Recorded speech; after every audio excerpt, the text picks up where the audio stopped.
सब लोग अपने अपने हाथों को जोड़ लीजिए। यस्य स्वयं स्वभावाप्तिरभावे कृष्णाधिकर्मणा तस्मै संज्ञानिरूपाय नमोस्तु परमात्मने। नमोस्तु परमात्मने। पंचपरमेष्टि भगवान की, एक नरसी शांतिनाथ भगवान की, परम पूज्य आचार्य श्री आदि सागर महाराज की, आचार्य श्री महावीर कीर्ति महाराज की, आचार्य श्री विमल सागर महाराज की, आचार्य श्री तपस्वी सम्राट सन्मति सागर महाराज की, आचार्य गुरुवर सुंदर सागर महाराज की, अहिंसामयी विश्व धर्म की, जिनवाणी माता की, जल प्रजात श्रीमती माता की, हरिदास संत की।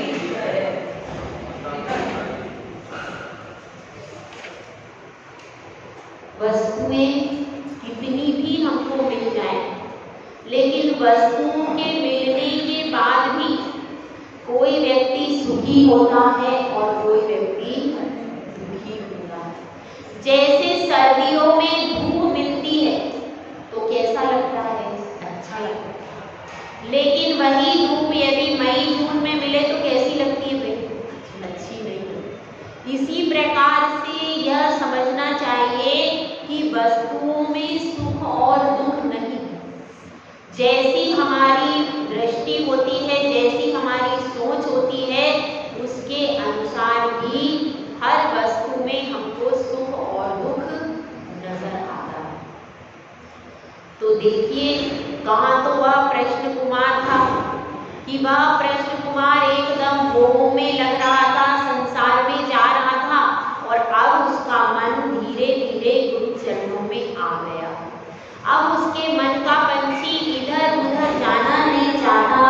जैसे कि कहते हैं, एक दोहा है, जैसे उड़ी जहाज को पंछी फिरी जहाज पर आवे, मेरो मन कहाँ सुख पावे। जब कोई सम्यक दृष्टि जीव होता है, भव्य जीव होता है, तो उसके मन में से यही आवाज आती है कि जैसे जहाज का पंछी, बहुत बड़ा समुद्र है और उस समुद्र में पानी में जहाज तैर रहा है। अब जहाज पर से उड़ के एक पंछी कहाँ जा रहा है? समुद्र में इधर उधर विचरण करके आ गया, लेकिन समुद्र बहुत बड़ा है और उसकी सामर्थ्य नहीं है कि उसको पार कर ले, तो कहाँ जाएगा पंछी? जैसे उड़ी जहाज को पंछी फिर जहाज पे आ गई, फिर कहाँ जाएगा? फिर वो जहाज पर ही आकर के बैठेगा। क्यों? क्योंकि सागर बहुत बड़ा है और उसको पार करने का सामर्थ्य नहीं है। ऐसे ही हम सब लोग हैं कि हम भी जानते हैं संसार का समुद्र बहुत बड़ा है, भयानक है। अब उसमें धर्म रूपी जहाज जो 5 परमेष्टि है, जो गुरु हैं, जब हमको वो मिलते हैं तो उनके पास आकर के हमको शांति का अनुभव होता है। तो अब ऐसे ही वह समझ गया है प्रश्न कुमार कि यह पूरा संसार समुद्र है, अथाह है, अपार है और दुख का सागर है। तो मुझे यदि इस संसार में तैरना है तो किस पे बैठ जाओ भैया? जहाज पर बैठ जाओ। ये पंच परमेष्टि का मंदिर ही क्या है? यह जहाज के समान है जो संसार समुद्र से मिलाने में अपनी हेल्प करता है। यदि तुमको तैरना है तो भगवान के चरणों में बैठ जाओ, गुरु के चरणों में बैठ जाओ, जिनवाणी माता के चरणों में बैठ जाओ, तो तुम्हारा जो ये संसार रूपी समुद्र है, जो विकट है, भयानक है, इस संसार समुद्र से तुम तैर सकते हो।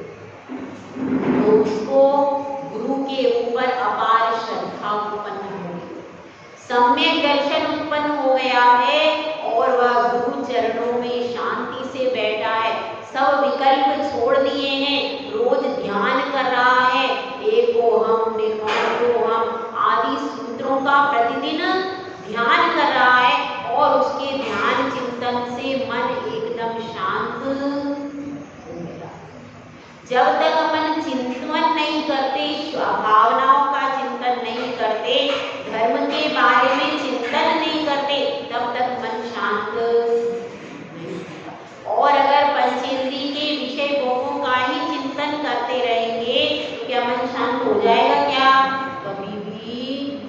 नहीं होगा। तो यहाँ पर अब वह एक प्रश्न प्रस्तुत करता है, प्रश्न कुमार गुरु के चरणों में एक प्रश्न प्रस्तुत करता है कि हे गुरुदेव, चारों तरफ मोह और भोग की माया है। कौन सी दो चीजों की माया दिख रही है? मोह और भोग की माया है। एक व्यक्ति मोह को तो फिर भी छोड़ देता है, लेकिन भोग को छोड़ना बड़ा कठिन है। यहाँ तक कि साधु परमेष्ठी को भी एक समय आहार लेने किसी के घर द्वार पर जाना पड़ा, जबकि उनका सारा घर का त्याग है कि नहीं? तो आपका भी घर का त्याग है, लेकिन आहार लेने के लिए तो आपको किसी के द्वार पर ही जाना पड़ा। तो इतनी विडंबना है, जब कोई दीक्षा लेता है तब वह समस्त घर का त्याग कर देता है, घर बार का त्याग, सब परिग्रह का त्याग, और लेकिन जब आहार की बारी आती है तब वहीं जाना पड़ता है, किसी न किसी श्रावक के द्वारे पर जाना पड़ता है, तब जाकर के आहार होता है। इतनी बड़ी विडंबना है साधु की कि उसको आहार के लिए क्या करना पड़ेगा?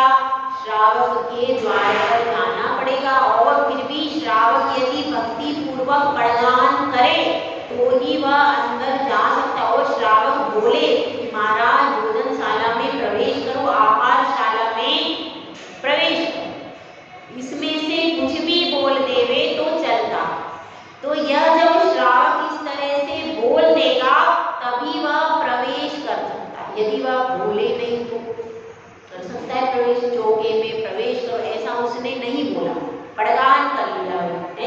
पड़गान करने के बाद वह द्वार पर खड़ा है साधु, और श्रावक फटाफट अपने पैर धो करके अंदर आ गया। अब क्या होगा? अब साधु आ जाएंगे क्या अंदर? नहीं आएंगे। क्यों? क्योंकि आपने बोला ही नहीं महाराज चौके में प्रवेश कीजिए, बोला ही नहीं आपने। जब आपने नहीं बोला है तो वह साधु प्रवेश नहीं कर सकता। इतनी सारी है, और उसके बाद भी विधि भी मिलना चाहिए, इतने सारे चीजें मिलेंगी तब जाकर। क्यों रखी? क्योंकि आपका घर का त्याग है। किसका? साधु का। साधु की बात है, साधु का घर का त्याग है, और इसलिए, और लेकिन आहार की और कोई दूसरी व्यवस्था नहीं हो पाई। आदिनाथ भगवान को भी राजा श्रेयांश के चौके में जाना पड़ा।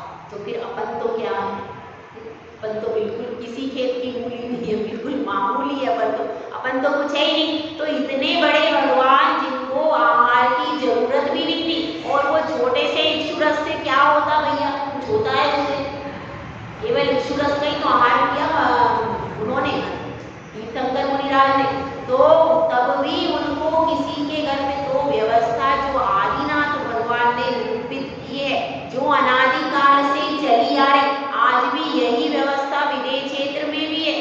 सब जगह ये जो हमारी आहार की व्यवस्था है कोई आज की नहीं है, अनादिकाल से साधु इसी विधि से आहार करते हैं कि पड़गान होता है। और सही विधि क्या है भैया? सही विधि यह है कि घर घर पड़गान होना चाहिए, वो सही विधि। इधर उधर जाकर के आप लगाते हुए गलत चीज है, लेकिन सही विधि यही है कि अपने अपने घर पर बाहर निकल करके वहीं पर विधिवत नमोस्तु आदि पड़गान करो, और उस घर में फिर साधु को ला करके आहार। सही विधि पड़गान की, वहीं पर चौक आपका पुरता है वहीं पर। तो साधु के चरण से घर पवित्र होता है। नहीं तो पद्मनंदी पंचविंशतिका में आया है, जिस घर में साधु के चरण नहीं पड़े वह घर शमशान के समान, और उसमें जो रहते हैं वे गिद्ध पक्षी के समान है। गिद्ध पक्षी जो होता है उसके समान। इसलिए साधु के चरण निरंतर पड़ते रहें, ताकि आपने जो भोग सामग्री अर्जित कर करके, धन सामग्री अर्जित कर करके पाप का उपार्जन किया, वह पाप आपका धुलता रहे। वो कैसे धुलेगा? जब साधु के चरण पड़ेंगे, जब आप आहार दान लोगे, तभी वह सारा पाप धुलने वाला है, नहीं तो वह धुलने वाला। ठीक है। तो अब यहाँ पर उसने प्रश्न किया है कि हे गुरुदेव, यह बताइए, मोह से तो एक बार हम बच जाएंगे, लेकिन भोग से कैसे बचेंगे? भोग तो आपको भी भोगना पड़ता है, आपको भी आहार करना पड़ता है। तो हम तो सामान्य श्रावक हैं, तो हम कैसे बचेंगे? ये भोगों का तो विषधर प्रतिपल डसता है। इधर भोजन करते हैं, उधर फिर 1 घंटे बाद प्यास लगाती है, फिर प्यास की पूर्ति होती है, फिर थोड़ा सा खा लो, दिन भर मेहनत करते हैं। तो यह भोजन की तो समस्या बहुत बड़ी है। तो इनके प्रति आसक्ति भाव कैसे छोड़े? क्योंकि आपने तो आसक्ति भाव छोड़ दिया और आप तो अपना थोड़ा सा आहार लेकर के आ जाते हो, लेकिन हमारी तो अभी आसक्ति भाव है, अभी हमारी आसक्ति भाव छूटी। तो हम कौन सी भावना भाएं कि भोगों के प्रति आसक्ति भाव छूट जाए? तो गुरुदेव इसमें बता रहे हैं कौन सी भावना आना चाहिए। भुक्तोचिता मुहुर्मोहान् मया सर्वेऽपि पुद्गलाः उच्छिष्टे शिवते स्वस्य मम विगस्य का स्पृहा। भुक्तोचिता मुहुर्मोहान्, भुक्तोचिता यानी भोग किए गए हैं, मुहुर यानी बार बार, भुक्तोचिता भोग किए गए हैं, मुहुर यानी बार बार, मया यानी मेरे द्वारा, ठीक है, मेरे द्वारा, सर्वे भी पुद्गला, जितना भी पुद्गल है वह मेरे द्वारा बार बार भोग करके क्या किया गया है? छोड़ा गया। उच्छिष्टेष्टिव मेक्षेतेष्वति, और उच्छिष्ट के समान, तेषु मतलब उनमें, अद्य मतलब आज मेरी क्या इच्छा होगी? क्या बताया गया है? जितनी भी भोग सामग्री है वह पहले भोग करके छोड़ी गई है, इसलिए अब उस झूठन के समान भोग सामग्री में, उच्छिष्ट मतलब क्या है? वमन भी होता है और झूठन भी होती है। तो वमन के समान या झूठन के समान जिस वस्तु को अपन ने एक बार भोग लिया, अब वह वस्तु दूसरी बार भोग सकते हैं क्या? कुछ चीजों को भोग सकते हैं, कुछ चीजों को नहीं भोग सकते। देखो, एक बार जिनका भोग किया जाता है वह कहलाता है भोग, एक बार जिसको खाया जाता है, ठीक है। तो वह क्या हो गया? जैसे अपन ने भोजन किया, लड्डू खाया, अब वो एक बार खाने के बाद उसी लड्डू को दोबारा खा सकते हैं क्या? नहीं, उसको दोबारा नहीं। भाई वो बहुत टेस्टी बना था, बहुत टेस्टी बना था, अच्छा अब दोबारा नहीं हो सकता। अब तो वह एक बार हमने कर लिया है। तो कई बार ऐसा होता है, बहुत बार चीजें बनती, कई बार कोई चीज बहुत अच्छी बन जाती, होता कि नहीं लक्ष्मी जी? कई बार कोई चीज अपन ने बनाई, अच्छी बनी, अब उसको दोबारा कोशिश करते, वैसी बनती, वही मटेरियल है, वही व्यक्ति है, वही सब कुछ है, वही मसाला है, लेकिन एक बार कोई चीज इतनी अच्छी बन गई, दोबारा बनाई तो वैसी बनी ही। ऐसा होता है कि नहीं? ठीक है।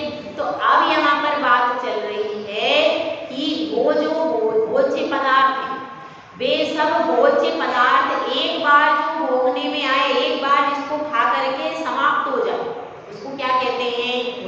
भोग। और जिसको बार बार यूज कर सकते हैं, बार बार भोग सकते हैं, वो क्या हो गया? उपभोग। ठीक है। उपभोग क्या क्या चीजें? जैसे हम जेवर पहनते हैं, कपड़े पहनते हैं, ठीक है, और घड़ी आदि पहनते हैं, मोबाइल है, और क्या क्या सामग्री हो सकती है बताइए? बर्तन है अपने जिनमें अपन भोजन बनाते हैं, वो सब क्या है? एक बार अपन उसमें भोजन करते हैं, दूसरी बार फिर से मांज के वो तैयार है, दोबारा कर लेते हैं उसी में भोजन। इसी तरह से नाना प्रकार की, अपना बिस्तर है, पलंग है, कपड़ा, जो भी चीजें, ये सारी चीजें हम कई बार यूज करते रहते हैं। और लेकिन भोजन ऐसी चीज है, आपने एक बार यदि उसको भोज कर लिया तो दोबारा उस भोजन को इसी तरह से इत्र आदि लगाते हैं, सेंट लगाते हैं, कोई लेप आदि आप तो एक बार लगाने के बाद आप उसको दोबारा नहीं लगा सकते क्या? इसीलिए तो ऐसी चीजें जो एक बार लगाने के बाद या एक बार भोजन करने के बाद वह वस्तु पूरी नष्ट हो जाती है, दोबारा यूज नहीं हो सकती, उसको कहते हैं क्या? भोग। और जो बार बार यूज होती है उसको क्या कहते हैं? तो यहाँ पर जूठन कैसे कह दिया? तो कहते हैं भाई कि ये सारी सामग्री उत्कृष्ट पुरुषों ने भोगी है और भोग करके छोड़ दी गई। किसी के तो मृत्यु पर्यंत छूटी, किसी ने दीक्षा लेकर के छोड़ दी, जैसे तीर्थंकर आदि महापुरुष हुए, चक्रवर्ती आदि महापुरुष है, भरत चक्रवर्ती आदि, जिन्होंने दीक्षा धारण की, उनके पास भोग की सामग्री थी कि नहीं थी? सारी उत्कृष्ट भोग सामग्री किसको मिलती है? केवल तीर्थंकर को मिलती है। क्यों? क्योंकि तीर्थंकर बालक का जब जन्म होता है वह अमृत उनके अंगूठे में लग जाता है, उसी को पीते और उसके बाद जितनी भी भोजन सामग्री आएगी वो कहाँ से आती है?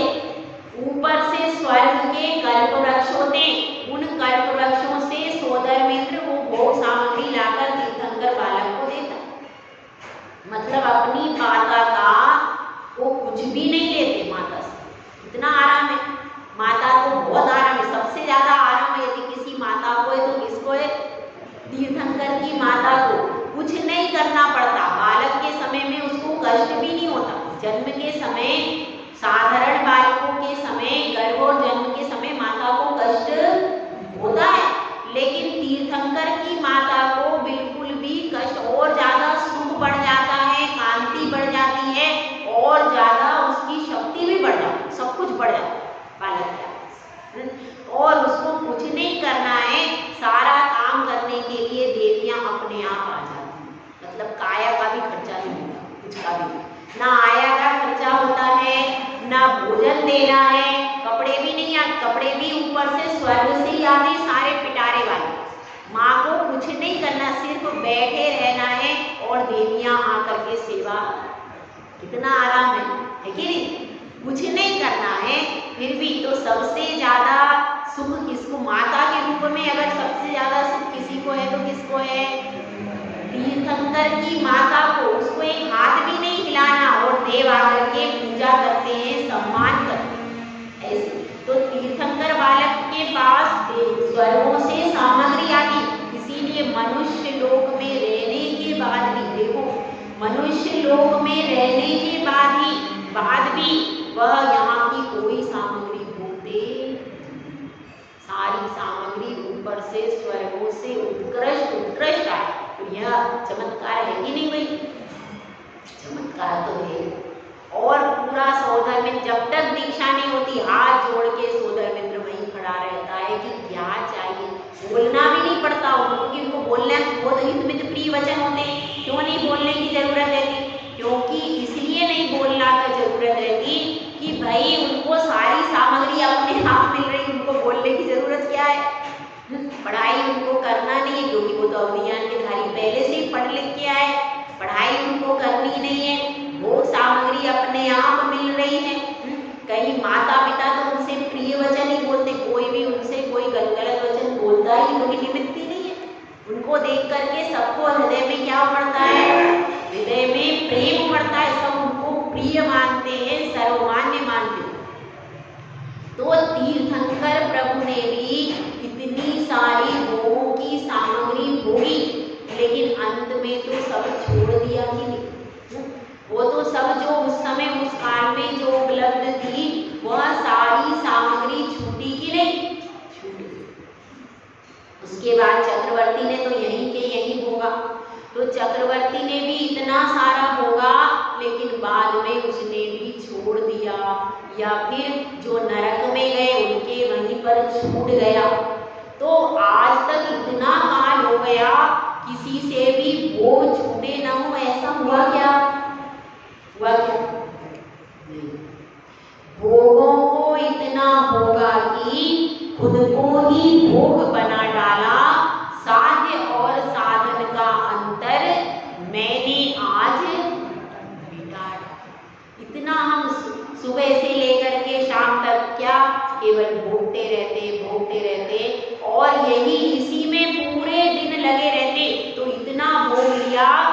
अपने आत्मा को भी अपन ने क्या बना लिया, केवल भोगों को भोगने की मशीन है। बस सुबह से शाम तक अब भोजन कर लो, अब ये कर लो, अब पिक्चर देख लो, अब मोबाइल पे गाने सुन लो, रात दिन उसको क्या बना लिया शरीर को, ये जो पंचेंद्री के विषय भोग हैं इन्हीं को भोगने के लिए एक मशीन बना लिया। तो भोगों को इतना भोगा कि खुद को ही भोग बना डाला। और साध्य और साधन का अंतर मैंने आज निकाला। मैंने साध्य क्या है, साध्य क्या है, जो लक्ष्य है, जो साध्य वह आत्मा है। और साधन क्या है, साधन है यह शरीर और भोग। ये क्या है, साधन है आपके लिए कि आप इनके द्वारा तपस्या कर सकते हो, आप इनके द्वारा धर्म ध्यान कर सकते हो, आप इनके द्वारा अपनी आत्मा का हित कर सकते हो। ये घर परिवार है, ये सब साधन मिले हुए। लेकिन अपन ने तो साधन को क्या बना लिया, साध्य। यही मेरा लक्ष्य है। क्या लक्ष्य है भाई, अच्छा भोजन मिले, अच्छा पहनने को मिले, गाड़ी में घूमने को मिले, यही अपना लक्ष्य है। तो यह तो क्या, यह साधन था कि आप इससे ये मिलने पर अपनी आत्मा का हित करते, भगवान की पूजा करते, भक्ति करते। ये सब काम करने के लिए ये सब क्या था, साधन मिले थे आपको। लेकिन आपने क्या किया, इसको ही साध्य बना लिया। बस यही मेरा लक्ष्य, अच्छे कपड़े पहनना, गाड़ी में घूमना, होटल में खाना और इधर उधर जाना, यही अपना लक्ष्य है, यही सब कुछ है, बाकी और कुछ भी। जब ऐसा लक्ष्य बना लेते हैं तो ये क्या हो गया, अब आपने साध्य और साधन दो वस्तुएं थी, लेकिन दोनों का अंतर मिटा दिया अपन ने। बस यही लक्ष्य हो गया। आप देख लीजिए, बहुत सारे लोग हैं, ज्यादातर लोग हैं जैन धर्म में होकर के भी, नहीं होकर के भी, ज्यादातर युवा वर्ग का लक्ष्य क्या है भाई, क्या होना चाहिए, अच्छा पैसा हो, अच्छा मोबाइल हो और एक बढ़िया गाड़ी हो, अच्छा बड़ा मकान हो और भोजन सामग्री अच्छे से अच्छा बढ़िया 5 स्टार का भोजन कर लो, बस अपना काम पूरा हो गया। धर्म के लिए कोई मतलब ही नहीं है। आत्मा की चर्चा तो बहुत दूर रही, मंदिर आने को भी कोई तैयार क्यों। यही है, यही बात है, साध्य कुछ और था, साधन कुछ और था। आपने दोनों का अंतर मिटा करके दोनों को एक कर लिया।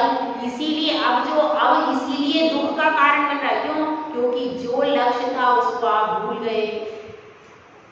तो यहाँ पर यही बताया है, साध्य किसको समझना है, साध्य समझना है मेरी आत्मा है, उससे मुझको कर्मों को अलग करना है, उसके लिए पुण्य कर्म एकत्रित करना है, जिससे मैं आगे दीक्षा लेके कल्याण करूं। ये मेरा लक्ष्य। मेरा लक्ष्य ये नहीं है कि बस अब अच्छे कपड़े पहन लो, अच्छी भोजन सामग्री कर लो, ये लक्ष्य अपना।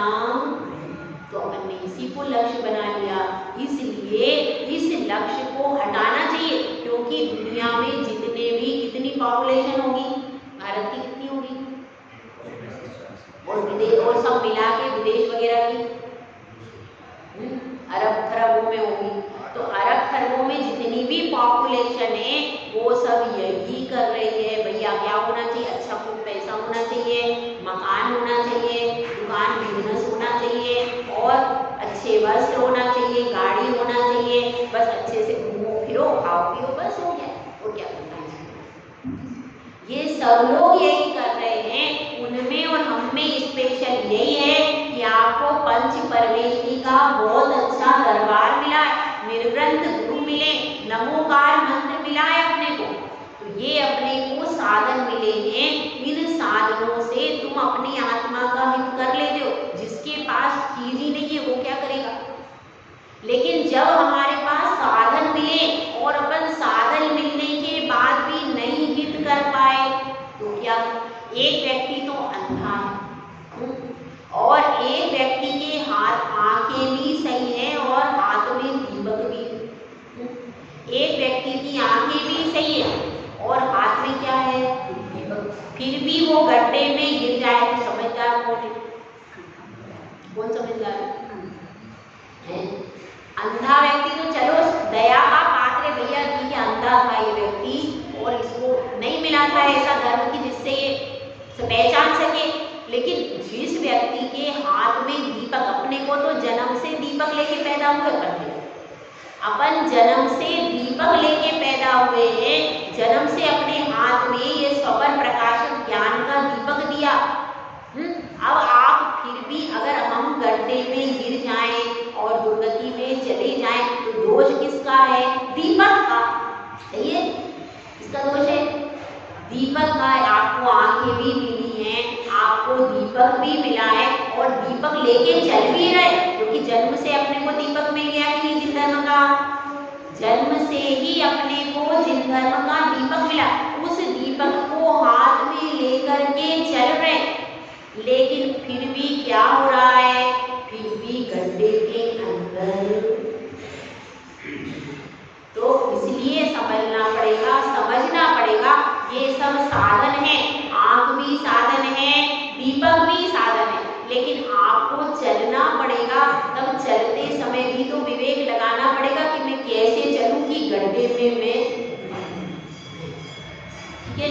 तो इसलिए इस चीज को समझना है कि अब यहाँ पर सारे विषय भोग अनादिकाल से कितनों को मिले और कितनों ने भोग भोग के छोड़े, कोई संख्या। और आज भी कितने लोग ये काम कर रहे हैं? सभी कर रहे हैं। मनुष्य तो कर ही रहा है, त्रियंश भी तो कर रहे हैं, देवगति के भी कर रहे हैं, और नारकी तो चाह तो रहे, चाह तो यही रहे ना कि तीन लोग को नाज जो खाए, मिटे न भूख कड़ा न रहा। तो वह चाह कह रहा है नारकी, मुझको तीन लोग का सारा अनाज खाने को मिल जाए, सागर प्रवाह जल पीने को तो मिल नहीं रहा, पर इच्छा तो है, इच्छा उसको भी है। और देव भी भोग रहे हैं, सब लोग भोग रहे हैं, तो तुम भोग रहे, उसमें कोई बहुत बड़ी बात नहीं हो, कोई बड़ी बात हो गई? अगर अपन भोग रहे, पूरी दुनिया जिस चीज को कर रही है वो कोई स्पेशल चीज है क्या? पूरी दुनिया जिसको कर, स्पेशल चीज हो सकती है? नहीं हो रही, सभी कर रहे हैं, इसमें कोई विशेष बात नहीं है। तो इसमें यही बताया है कि इन भोगों को भोगने में कोई महानता नहीं, महानता उसमें है जब इनको छोड़ देता है। जो इनको छोड़ देता है उसके त्याग में महानता है, त्याग में महानता है, भोग में कोई महानता नहीं। वो तो सामान्य बिल्कुल बात है। सारे व्यक्ति त्रियंश भी अपना जुगाड़, चींटी भी अपना जुगाड़ कहीं ना कहीं से, चींटी अपना जुगाड़ कर लेती है, मच्छर कर लेता है, पतंगा कर लेता है। उनको किसने सिखाया? अपने आप सब कर लेते सारे क्रिया। पंचेंद्रिय, एक इंद्रिय पेड़ भी अपना जुगाड़ कर लेता है, वह भी अपना जुगाड़ कर लेता है, वह भी कहीं ना कहीं उत्पन्न होकर के हवा से, पानी से सब ले लेकर के बढ़ता। तो ये सब चीजें पूरी एक इंद्रिय से पंचेंद्रिय तक अपने भोग विलास को पूर्ण कर लेते। तो इसमें कोई महानता की बात, महानता की बात किसमें है? त्याग में महानता है। और इसलिए त्यागी जब व्यक्ति छोड़ता है तब उसमें विशेषता अपने आप आती है।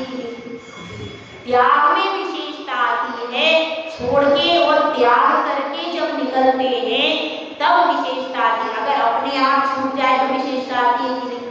किसी ने मृत्यु हो गई और भोग छूट गए तो विशेषता है क्या? जितने भी लोग हैं इनका ज्यादातर, अगर किसी ने दीक्षा नहीं ली तो सबका मरण ऐसे ही तो होगा, सब लोग पड़े रहेंगे, हॉस्पिटल में मर जाएंगे, ऐसे ही तो होगा। और कैसे होगा? ऐसे ही होगा। तो सबका मरण सामान्य, अगर अंत समय में ये छूट जाएंगे तो उसमें कोई विशेषता। लेकिन अगर हम पुरुषार्थ करके छोड़े तो उसमें महानता है। इसलिए कह रहे हैं कि ये किसके समान है? झूठन के समान है। अन्य तीर्थंकर चक्रवर्ती कामदेव ने अनादिकाल से बड़े बड़े लोगों ने भोग भोग करके यही सामग्री छोड़ दी, और अपन अब इनको दोबारा समझ रहे हैं, बहुत अच्छा कर रहे हैं, तो आप कोई बहुत विशेष काम नहीं कर रहे हैं। और इसमें मम विगस और ये उच्छिष्ट के समान है, इसमें कोई विशेषता नहीं है। इसलिए मैं तो ज्ञानी जीव हूँ। अपन सब कौन से जीव है भैया? ज्ञानी है कि अज्ञानी है? सब ज्ञानी है ना? हाँ भाई, हाँ संदेश भैया, अपन ज्ञानी है, ठीक है। देखिए, एक होता है अज्ञानी। अज्ञानी मतलब क्या? अज्ञानी का मतलब है मिथ्या दृष्टि जी। उसको क्या कहते हैं? वह अज्ञानी है, उसको आत्मा का और शरीर का, अन्य द्रव्यों का अलग अलग पना स्वरूप पता ही नहीं है, इसलिए वो कौन है? अज्ञानी। कौन? मिथ्या दृष्टि। तो मिथ्या दृष्टि की अपेक्षा से अपन कौन है? ज्ञानी है, क्योंकि हम व्यवहार सम्यक दर्शन तो पालन कर ही रहे, जिनेंद्र भगवान के चरणों में तो लगे हुए, इसीलिए अपन कौन है? ज्ञानी। ठीक है, तो अब यहाँ पर बात चल रही है, हम तो ज्ञानी है, सम्यक दृष्टि जी कौन सा है? सम्यक ज्ञानी। तो अपन कौन हुए? सम्यक ज्ञानी। मम विगस्य, मैं तो ज्ञानी जीव हूँ, तो मैं इन भोगों को, जिसको सब भोग रहे, अज्ञानी जीव भी भोग रहे, तो उन अज्ञानी जीवों के भी भोगने में और मेरे भोगने में क्या विशेषता है कि मम विगस्य का इस प्रकार कि मैं इनमें इच्छा को नहीं करता हूँ। इनको कैसे भोगूं मैं? कि भाई अब यहाँ पर भोग तो रहे, पर अत्यंत आसक्ति पूर्वक नहीं भोग रहे। एक होता है अत्यंत आसक्ति पूर्वक भोगना और एक होता है अनासक्ति पूर्वक, कि भाई क्या करना है? मुझको पेट का कोठा भरना है। तो एक तो वो है, और एक कैसा है? मुझको ऐसा ही चाहिए, यही चाहिए, यही ऐसा ही होना चाहिए। जैसे कि अब थाली में नमक नहीं है तो थाली सुदर्शन चक्र हो जाएगी। क्या है? यह अभ्यास है। अगर थाली में कुछ कमी है, भोजन परोसा गया है और थाली में कुछ कमी मिल जाए और आप सुबह से शाम तक गाय, तुमने ये नहीं बनाया, तुमने ऐसा नहीं किया, तुमने वैसा नहीं किया, अब वो सब क्या? ये है अभ्यास की बात। जब जैसा जो उपलब्ध हो गया उसको शांति से खा करके अपने शांत, इस तरह से। ये किसका विवेक? यह ज्ञानी का विवेक है कि उसको जिस समय जो उसको उपलब्ध हो गया उसको शांति से भोग। यदि तुमने वहां पर क्रोध किया तो क्या परिणति बनेगी? यह परिणति बनेगी पूरे परिवार का माहौल खराब हो। अब वह वस्तु, या तो वह वस्तु आपको पसंद नहीं है तो दूसरी बनाओ, इसमें कोई ज्यादा दिक्कत नहीं आई। लेकिन अब आपने क्रिटिसाइज करा, उसके पीछे आप चिल्लाए, ये किया तो क्या होगा? तो उससे पूरा सब माहौल खराब हो जाए। इसलिए जो भोग भोगने हैं तो शांति पूर्वक भोग लो, और जो आपके पास है, जितनी चादर है उतने पांव पसारो। जो आपको जितना मिल गया है आपके पुण्य से, उसी में अपने शांति से अपने, ठीक है। तो इसलिए अति आसक्ति पूर्वक क्रोध मान माया लोभ की उत्पत्ति हो, ऐसा भोग अपने को शांति जो है, जितना है उसको शांति पूर्वक अपन ले करके, और अपनी केवल क्या करना है? केवल उदर पूर्ति करना है, केवल अपने को अपना पेट का गड्ढा भरना है, जैसा अपने को उपलब्ध हो गया। लेकिन इसका मतलब ये नहीं है पेट का गड्ढा होटल में जाके भरना, ये भी समझ लो। पेट का गड्ढा भरना है तो उसको यदि शुद्ध प्रासु वस्तु से भरोगे तो जैसा खाओ अन्न वैसा होवे मन। तो आप जैसा अन्न खाओगे वैसे ही आपका मन और वाणी बनेगी। इसलिए उसको शुद्ध आहार से भरना। होटल के आहार से यदि ये गड्ढा भर लिया, होटल में किसने बनाया, हाथ धोए ही नहीं, धोए क्या नहीं पता, जूते पहनकर होटल में भोजन बनता है। सही है कि गलत है? गलत है? सही है, बिल्कुल। आप देखिए ना, होटल में भोजन सारा जूते पहन करके बनता है। वह कहाँ गए थे? उन्होंने हाथ धोए की सब्जी कैसे सुधारी है, कब बनी है, सुबह की बासी, कल की बासी आज खिला रहे, और आज की बनी सब्जी फिर कल की बासी भोजन है, उसी को मसाला वसाला डाल करके और उसमें केमिकल ऐसा डालते हैं कोई ई करके कुछ आता है, उसको यदि होटल में डाल देते हैं तो आपको भोजन ताजा और फ्रेश लगता है, लेकिन उसको उस केमिकल के कारण पूरा शरीर बीमार हो जाता है। तो ऐसी ऐसी चीजें हैं, इसलिए भोगना है तो अपना जो घर का शुद्ध है वैसी वस्तुओं का ही सेवन करो, क्योंकि उसमें एक बीमारी यदि शरीर में तुम्हारे आ गई तो फिर परेशानी के सिवा कुछ भी मिलने वाला नहीं। इसीलिए शुद्ध वस्तु से ही अपनी उदर पूर्ति करना चाहिए। ठीक है, तो इस प्रकार से यहाँ पर कृष्ण कुमार से कहा गया अब उसको भोगों से भी विरक्ति हो गई। एक ज्ञानी है वह भोग करके भी नहीं भोगता, जैसे भरत चक्रवर्ती के पास सारी सामग्री होने के बाद भी उसने अपनी सामायिक अपना प्रतिक्रमण और क्या आहार इसमें सबसे ज्यादा रुचि दिखाई। इसी के कारण उसके कर्म कैसे होते गए, ढीले पड़ गए सारे कर्म और उसको जल्दी मोक्ष, ये समझना। तो इसी प्रकार से भले ही हम गृहस्थ में रहते हुए भी बहुत शांति से अपना समय निकालिए, भोगों को भी शांति से जितनी जरूरत है उतना लेकर के अपना जीवन बिताइए। जय गुरु राजेश महाराज की।